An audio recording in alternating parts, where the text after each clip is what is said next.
is brought to you by Haggerty. Let's drive together.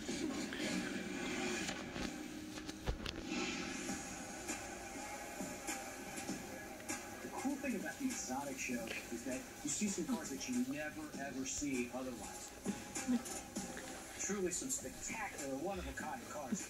But we all know I have a soft spot in my heart for Ferrari. We have Wade here, our master Ferrari technician. Wade, how are you? This might be my favorite car of all time. A 1982 Ferrari 512 BBI. This was the predecessor to the Testarossa. They made 1,000 of these in its entire production run, and we all know I'm all about originality. But this car is really special.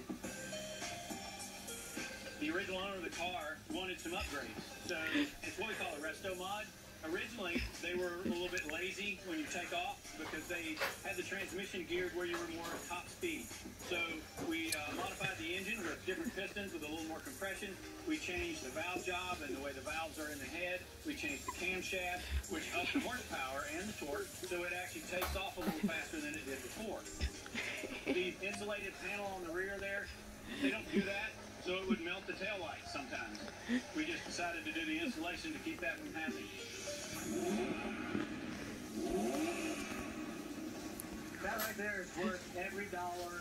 It's just absolutely amazing.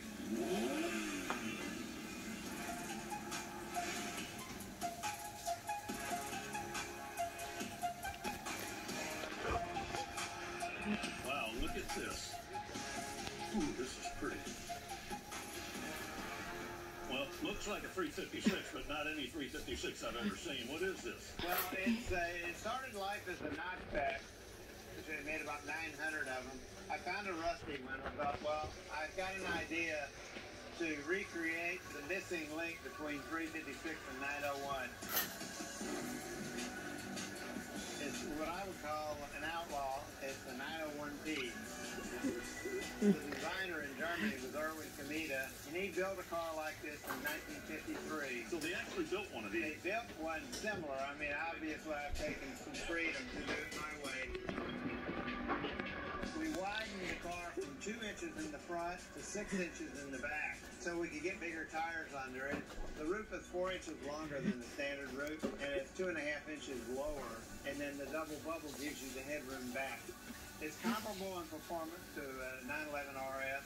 Really? We took a 3.8 liter RSR motor, and we made a 4-cylinder out of it. You took a 6 and made a 4 out of it. Yep.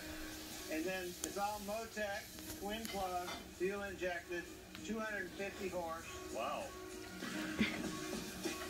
Interesting features inside. I started off with that seat. I said, let's build a car around these seats. Those are out of a 911 XT. We fabricated this dash to look like a speedster dash. And you have a wooden shift knob on it. That's a 917 shift knob.